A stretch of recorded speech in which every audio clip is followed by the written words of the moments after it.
안녕하세요. 사연을 부탁해입니다. 오늘의 사연을 소개하겠습니다.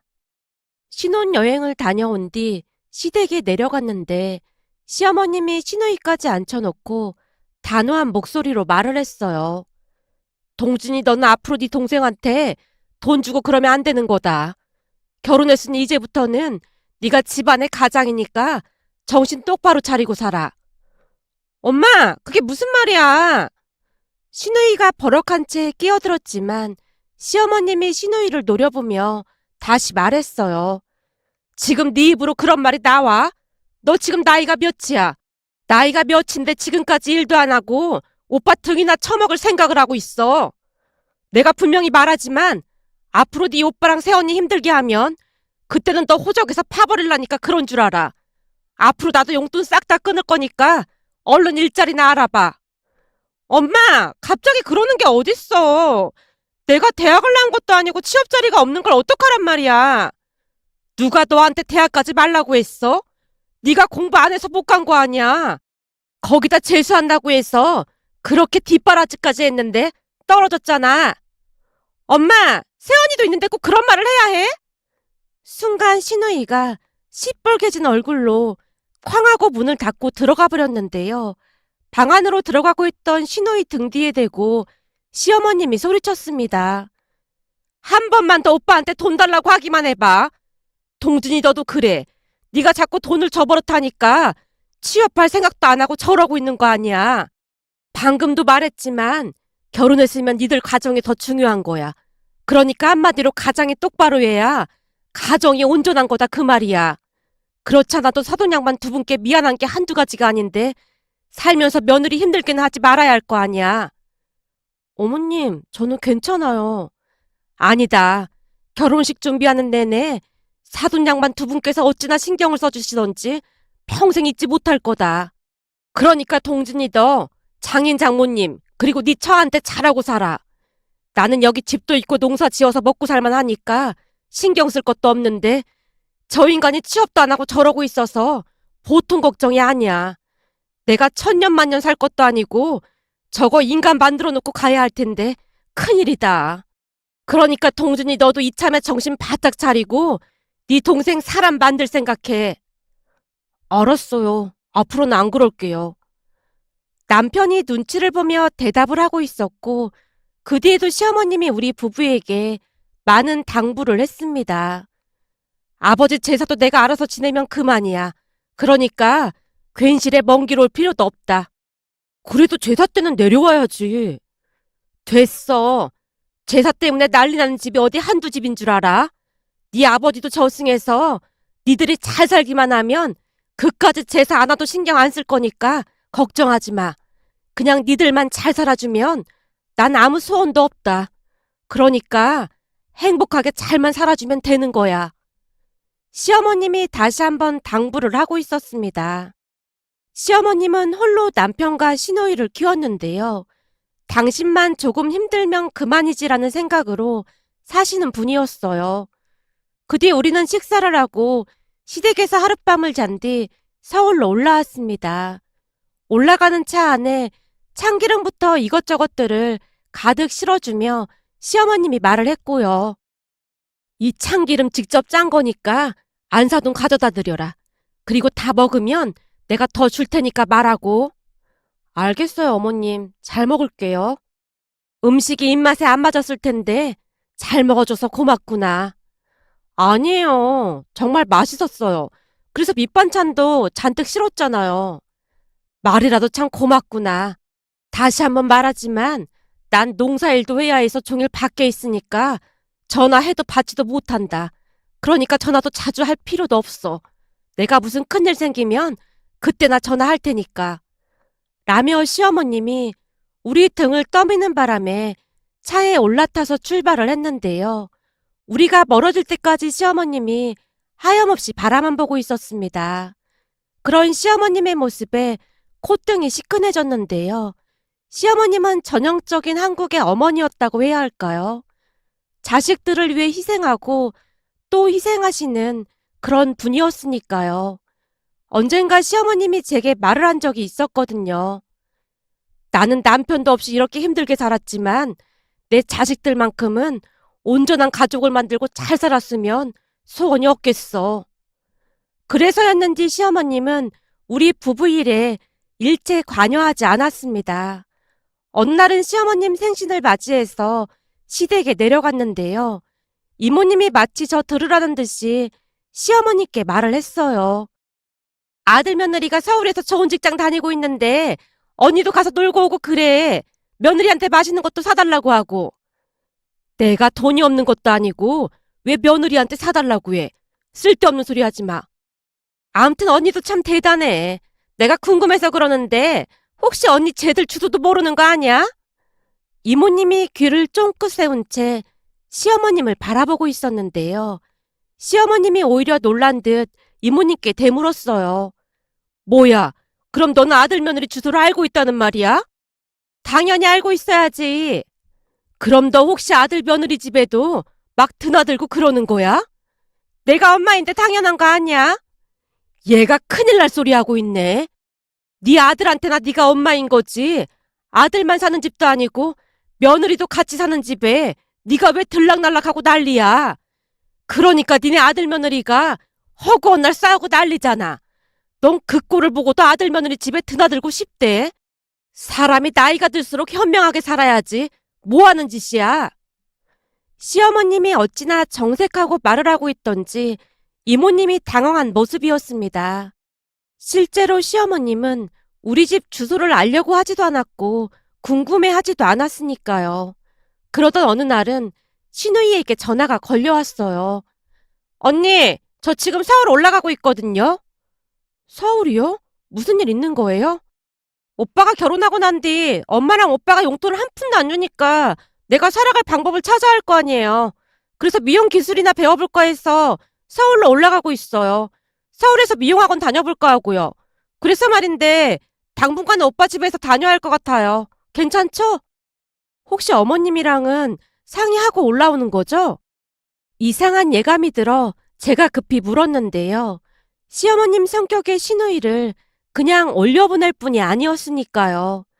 제가 시어머님 이야기를 꺼내자마자 시누이가 버럭했습니다. 혹시 제가 집에서 지내는 게 싫은 거예요?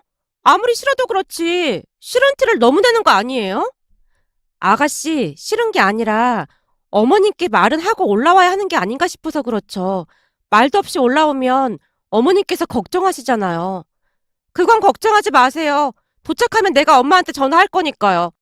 암튼 한두 시간 뒤면 도착하니까 집 주소 좀 문자로 찍어주세요.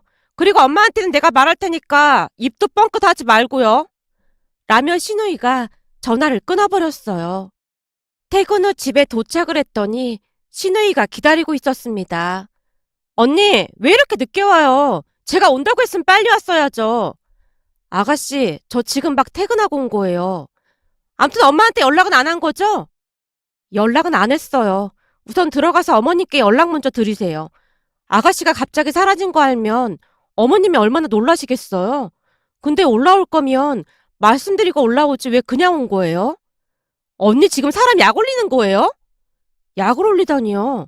생각해봐요. 내가 오빠 집에 간다고 하면 엄마가 그냥 가라고 할 사람이에요?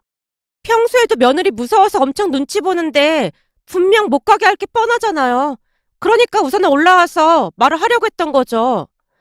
그래도 어머님 걱정하실 텐데 이러면 안 되죠. 그러게 오빠가 매달 주던 용돈 줬으면 이런 일이 없었을 거 아니에요. 언니랑 결혼한 뒤로 나 완전 망했어요. 오빠도 오빠인데 엄마까지도 용돈도 안 주고 지금 내 상황이 어떤지 알긴 하는 거예요? 신우이가 잔뜩 화가 난 얼굴로 쏘아붙이고 있었기에 제가 대답을 회피한 채 엘리베이터에 올라탔습니다. 신우이가 뒤를 따라 들어왔고요. 잠시 후 집에 들어가자마자 신우이에게 다시 말을 했어요. 아가씨, 빨리 어머니께 연락드리세요. 알았어요. 저녁만 먹고 할게요. 아가씨가 안 하면 제가 전화 드릴 거니까 그렇게 아세요. 아가씨 여기 있는 거 말씀 안 드리면 나중에 저까지 곤란해진단 말이에요. 알았어요. 지금 전화하면 될 거 아니에요. 신우이가 짜증스레 말을 하고는 소파에 앉아서 시어머니께 전화를 하고 있었어요. 엄마, 나 오늘부터 집에 못 들어가니까 그런 줄 알고 있어. 엄마가 취업하라며. 취업을 뭐 그냥 하는 줄 알아? 그래서 당분간 오빠네 집에서 자격증 공부하면서 지낼 거니까 그런 줄 알고 있어. 그러게 용돈도 다 끊고 그러니까 내가 이럴 수밖에 없는 거잖아. 그 총구석에 일자리가 어딨다고 그래? 암튼 난 여기서 미용학원 다니다 취업할 거니까 그런 줄 알아. 싫어. 안 내려가. 나 절대 못 내려가. 아무래도 시어머님이 쓴소리를 한 모양으로 신우이가 막무가내로 전화를 끊어버렸습니다. 엄마는 왜 항상 나만 못마땅해 하는 거야? 하도 취업하라고 해서 하겠다는데 왜 또 뭐라고 하는 거야? 휴대폰을 들고 홀로 분풀이를 하다가는 신우이가 제게 말을 했어요. 이게 다 언니 때문이에요. 아가씨, 말이 좀 심한 것 같네요. 그게 왜 저 때문이에요? 그렇잖아요. 오빠가 결혼하기 전에는 평화롭게 잘 살았는데 언니가 들어오고 난 뒤부터 집안이 시끌시끌 하잖아요. 내가 궁금해서 그러는데 혹시 언니가 엄마랑 오빠한테 뭐라고 한 거 아니에요? 뭐라고 하다니요? 그러니까 오빠가 나한테 용돈 주는 거에 대해 불만 있다고 말한 거 아니냐 그 말이잖아요. 아가씨, 말이 되는 소리를 해요. 저 그런 소리 한 적 단 한 번도 없어요. 평소에도 말도 안 되는 억지를 자주 부려댔던지라 저도 지지 않고 대꾸했는데요. 신우이가 믿을 수 없다는 표정으로 말을 했어요. 아니라고 하면 어쩔 수 없는 건데 아무리 생각해봐도 뭔가 좀 이상해서요. 명색이 우리 엄마가 시어머니인데 며느리 눈치를 너무 보고 있잖아요. 혹시 언니가 우리 엄마한테 협박하고 있는 거 아닌가 해서 그렇죠. 아가씨, 자꾸 그렇게 억지 부리면 저도 더 이상 참고만 있진 않을 거예요. 라며 제가 신호위를 나무라고 있었는데요. 순간 제 휴대폰이 울려대서 보니 시어머님이었습니다. 네, 어머님. 아가씨요? 지금 저랑 같이 있으니까 너무 걱정하지 마세요. 네? 지금 당장 내려보내라고요? 제가 어떻게 그래요? 우선 올라왔으니까 며칠 있다 내려가라고 하던지 할게요. 제가 시어머님을 설득하고 전화를 끊었는데요. 신우이가 제게 따져 물었습니다. 언니, 그게 무슨 말이에요? 내려보내다니요. 아니, 그게 어머님께서 당장 내려보내라고 난리도 아니에요. 그래서 우선은 안심시켜드릴까 싶어 말씀드린 것뿐이에요. 제 말에 신우이가 말을 돌리려 애쓰는 모습이었어요. 그나저나 오빠는 언제 오는 거예요? 아가씨가 전화 한번 해보세요. 제가 약간은 쌀쌀맞은 목소리로 말을 하고는 방으로 들어가 버렸는데요. 가면 갈수록 심해져가는 신우이의 억지를 마냥 받아줄 수만은 없었으니까요. 잠시 후 남편이 집에 들어왔는데 이미 시어머님 전화를 받은 모양으로 잔뜩 성이 난 표정이었습니다. 넌 엄마한테 연락도 안 하고 그냥 올라오면 어떡해? 그리고 미용학원을 다닐 거면 거기서 다니던지 하지. 연락도 없이 무조건 올라오면 어떡해? 그런 촌구석에 미용학원이 어딨어. 그리고 내가 올라온다고 하면 다들 그러라고 했을 것 같아? 그래서 어떻게 하겠다는 건데? 말했잖아. 여기 미용학원 다니면서 취업할 생각이라고. 우리 집에 있어도 될지는 네가 결정할 문제가 아니고 네 새언니랑 내가 결정해야 하는 문제인데 네가 왜 통보를 하고 있어? 마치 작정이라도 한 듯 남편이 신우이를 마구마구 몰아붙이고 있었어요. 그리고 평소와는 다른 남편의 모습에 신우이가 잔뜩 겁먹은 표정으로 눈에 눈물이 그렁그렁해져 있었고요. 오빠, 진짜 너무한 거 아니야? 나도 먹고 살려고 이러는 거잖아. 근데 다들 화만 내면 뭘 어쩌란 말이야. 네가 이렇게 막무가내로 행동하지 않았음 우리도 방법을 찾았을 거 아니야. 네 태도가 잘못됐다는 말을 하고 있는 거잖아. 남편이 다시 신우이를 몰아붙이고 있었기에 제가 급히 남편을 말렸습니다. 여보, 우선 진정하고 방에 들어가서 조용히 얘기하자. 내일 아침 일찍 엄마 올라오실 거니까 그런 줄 알고 있어. 어머님께서? 어차피 내일 주말이라 터미널로 마중 나간다고 했어. 그럼 내일 어머님 올라오시면 같이 상의해보면 되겠네. 라며 일단은 그쯤에서 대화를 중지시켰습니다. 다 같이 식사를 하는 내내 모두들 입을 꾹 다문 채 침묵만을 유지하고 있었고요. 그렇게 다음 날이 되었고 터미널에서 시어머님을 모시고 집으로 왔습니다. 집에 들어서자마자 시어머님이 신우이 등짝을 있는 대로 날리고 있었어요. 넌 대체 누굴 닮아서 이 모양인 거야? 내가 너 때문에 창피해서 살 수가 없어. 취업하라며. 그래서 올라온 거잖아. 네 성격에 미용은 뭔 놈의 미용을 한다고 난리야. 며칠 하지도 못할 거면서. 시어머님이 신우이에게 너무나 화를 내고 있었기에 제가 시어머님을 말리며 말했어요. 어머님, 그럼 당분간만 여기 있으면서 배우라고 해보는 건 어때요? 아가씨 말대로 거기에는 미용 학원이 없긴 하잖아요. 그리고 아가씨도 잘 들으세요. 만약 여기 있으면서 공부도 안 하고 그러면 바로 어머님께 연락드릴 거니까 그런 줄 아세요. 미용 자격증을 반드시 취득한다는 조건이에요. 아니다. 그냥 작은 월세방 하나 얻어주면 그만이야. 저거 성격도 지랄 맞아서 여기서 지내지도 못해. 어머님, 아무리 그래도 월세방은 여자 혼자 있기가 좀 위험하기도 하고 저희가 서울에 있는데 그건 좀 아닌 것 같아요. 아가씨 혼자 월세방 내보내면 우리도 많이 불안할 것 같기도 하고요. 그래도 니들 불편할까 봐 그렇지. 저희는 괜찮아요. 그러니까 너무 걱정하지 마세요. 시어머님을 안심시켜드린 후 그날은 우리 집에서 주무시고 다음날 배웅을 해드렸습니다. 그런데 그 뒤부터 신우이가 다른 사람이 된 것처럼 잘하려고 노력하는 모습이었어요. 어느 날은 퇴근을 했더니 신우이가 음식을 해서 밥상까지 차려놓고 기다리고 있었습니다. 이걸 다 아가씨가 만든 거예요? 제가 하긴 했는데 맛은 보장 못해요. 그래도 최선을 다해서 만들어 봤어요. 오빠는 회사에서 저녁 먹고 와서 굳이 이렇게까지 할 필요 없어요. 아가씨 미용 공부도 해야 하는데 괜찮아요. 저도 저녁은 간단하게 샐러드 먹는 편이거든요. 그래도 제가 언니한테 점수 따려고 정성껏 만들었는데 그냥 먹어주면 안 돼요? 저 혼자 밥 먹기도 좀 그래서요. 신우이가 풀 죽은 목소리로 말을 하고 있었기에 미안한 마음이 들어 제가 다시 말했습니다. 아가씨, 오해는 하지 말아주세요. 저는 그냥 아가씨 힘들까봐 그런 것 뿐이에요. 전 괜찮으니까 같이 밥 먹어요. 아가씨가 제 손을 잡아 끌고 식탁에 앉았습니다. 마침 배가 고프긴 했던지라 음식을 입에 넣었는데요. 시어머님 음식 솜씨를 닮은 모양으로 맛이 아주 훌륭했어요. 이걸 진짜로 아가씨가 한 거예요? 그럼요. 예전부터 엄마 등 뒤에서 나름 배운 게 있다 보니까 흉내만 내본 건데 괜찮아요?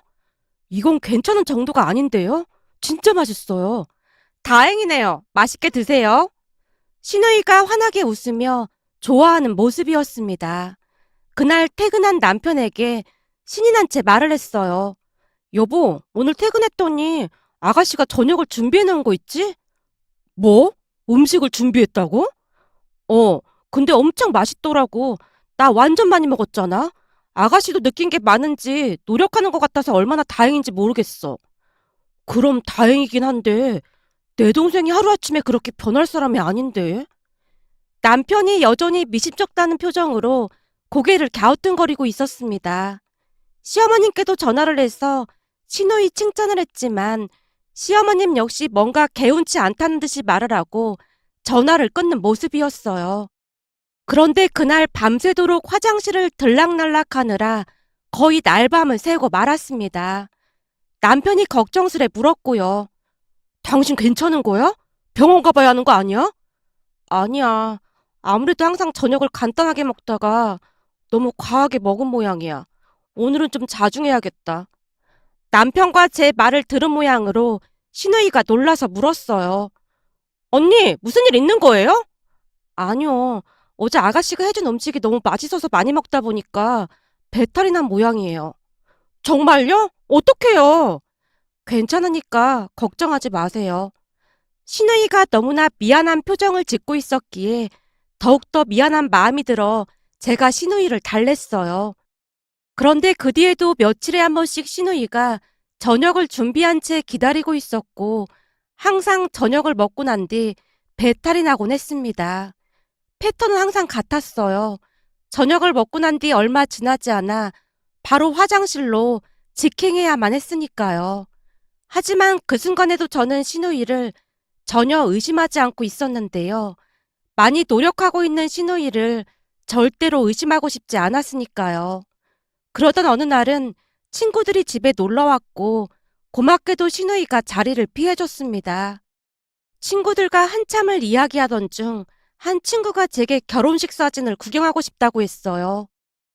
그때 우리 사진 잘 나왔어? 앨범 좀 가지고 와봐. 궁금하단 말이야. 알았어. 잠깐만 기다려봐. 제가 앨범을 가지고 와서 친구들 앞에서 펼쳤는데요. 앨범을 펼치자마자 친구들뿐만 아니라 같이 있던 남편의 표정이 말이 아니었습니다. 세상에나 앨범 사진 속에 있던 제 얼굴마다 누군가 검정색 볼펜으로 새카맣게 마구마구 낙서를 해놨더라고요. 한마디로 제 얼굴이 제대로 보이는 사진은 단 한 장도 없었습니다. 그 모습에 친구들은 약간은 겁에 질린 듯해 보였고 남편의 표정은 무섭게 일그러져 있었어요. 놀란 제가 급히 앨범을 닫으며 말했습니다. 이상하다. 뭔가 잘못된 것 같아. 사진관에 연락을 좀 해봐야겠는데? 사진관에서 보내줬을 때 확인 안 해본 거야? 그때는 너무 정신이 없어서 미처 확인 못 해봤어. 이미 파일로 받아서 다 봤던 거라. 제가 말도 안 되는 소리를 하며 얼버무리고 있었기에 친구들도 제 눈치를 보며 더 이상 묻지 않는 모습이었습니다. 남편의 표정이 어마무시해 보였기에 더욱 그럴 수밖에요. 잠시 후 친구들이 돌아가자마자 남편이 신우이 방을 뒤지기 시작했습니다. 그 모습에 제가 놀란 채 물었어요. 여보, 뭐 하는 거야? 가만히 있어봐. 뭔가 이상해서 그래. 남편이 신우이 방을 구석구석 뒤지다가는 어느 순간 자리에서 꼼짝도 하지 않은 채 뭔가를 손에 쥐고 뚫어져라 바라보고 있었습니다. 그 바람에 저도 남편 손에 들려있던 것에 눈길이 갈 수밖에 없었는데요.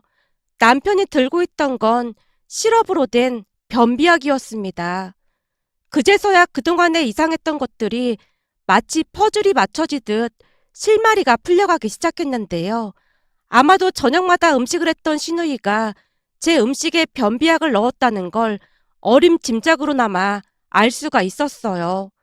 남편이 결혼식 앨범과 변비약을 거실 탁자 위에 올려두고 아무 말 없이 신우이를 기다리고 있었습니다. 잠시 후 신우이가 해맑은 표정으로 들어오다가는 거실 탁자에 있던 것을 발견하고는 놀라서 뒷걸음질을 치는 듯 하더니만 언제 그랬냐는 듯이 시치미를 떼며 입을 열었어요. 이게 뭐야? 누가 사진에 이래놓은 거야? 사진관에서 잘못한 거야? 몰라서 묻는 거야? 내가 모르긴 뭘 몰라. 대체 네 방에 변비약이 왜 이렇게 많이 있는 거고 사진은 대체 누가 이래놨을까? 그걸 왜 나한테 물어? 너 진짜 모른다는 거지? 너 바른 대로 말 안 하면 이제부터 너랑 영 끊고 살 테니까 바른 대로 말해. 네가 하나뿐인 내 동생이라고 해도 지금부터 거짓말하면 난 두 번 다시 네 얼굴 볼 생각 없으니까. 남편의 얼굴이 어찌나 무섭게 변해 있던지 저조차도 끼어들 수가 없었습니다. 결국 신우이가 눈물을 뚝뚝 흘리더니만 실토를 했어요. 새언니가 들어온 뒤로 너무 힘들어서 내가 그랬어. 이게 다 새언니 때문에 그런 거잖아. 너 진짜 제정신이 아니구나. 너 당장 짐 싸. 지금 집에 데려다 줄 테니까. 그리고 앞으로 네 얼굴 볼 생각 없으니까 그런 줄 알고 있고. 넌 선을 넘어도 너무 넘었어. 남편이 여전히 싸늘한 표정으로 신우이를 노려보고 있었습니다. 신우이가 뭐라고 입을 떼려고 했지만 남편의 표정이 심상치 않음을 느꼈던 것인지 조용히 짐을 싸는 모습이었어요. 그 뒤 신우이는 억지로 짐을 싸고는 시댁으로 내려갔습니다. 물론 시어머님도 모든 사실을 알게 되었고 신우이의 앞날은 불을 보듯 뻔해 보였는데요. 시어머님 또한 신우이에게 말 한마디도 하지 않은 채 없는 사람 취급을 했다네요. 그동안 살면서 남편과 시어머님이 그토록 화를 낸 적이 처음이었기에 잔뜩 겁을 먹은 채 신우이가 덜덜 떨고 있었답니다. 그렇게 시간이 얼마나 지났을까요? 어느 날 남편이 제게 조용히 말을 했어요. 수진이 있잖아. 엄마 친구가 하는 미용실에 취직을 했다고 하더니만 돈을 보내왔더라고. 아가씨가 미용실에서 무슨 일을 하는데? 사람들이 머리하면 머리 감겨주는 일 그런 거 하고 있다나 봐. 그러면서 미용 기술도 조금씩 배우고 있고. 진짜? 근데 무슨 돈을 보내와? 우리 앨범값 물어내라고 했거든. 그럼 그 돈을 보내왔단 말이야? 미용실에서 일해서 보내온 모양이야. 근데 정신 차리려면 아직 한참 멀었으니까 당신은 수진이한테 일치 연락하지도 마. 엄마도 여전히 수진이랑 말도 안 하는 모양이더라고. 그 뒤 신우이는 가족들의 눈치를 보며 나름 열심히 미용실을 다니고 있는데요. 예전과는 다른 가족들의 냉랭한 모습에 잔뜩 겁을 먹은 모습이었어요. 벌써 몇 달이 지났지만 시어머님뿐만 아니라 남편도 시누이와 말도 섞지 않고 있으니까요. 그나마 다행인 건 미용실 사장님 말에 의하면 시누이가 미용에 소질이 있는 모양으로 나름 잘 배우고 있다고 했다네요. 시누이가 어딜 가든 대부분은 한 달도 못하고 그만두곤 했다는데 이번에는 5개월도 넘게 일을 하고 있는 모습이었으니까요. 하지만 시어머님과 남편은 이번 기회에 확실하게 못된 버릇을 고쳐놓겠다며 시누이에게 여전히 냉랭한 모습이랍니다. 이번 기회를 통해 부디 시누이가 바른 모습으로 바뀌었으면 좋겠습니다. 오늘의 사연은 여기까지였습니다. 즐겁게 보셨다면 구독, 좋아요 부탁드립니다. 고맙습니다.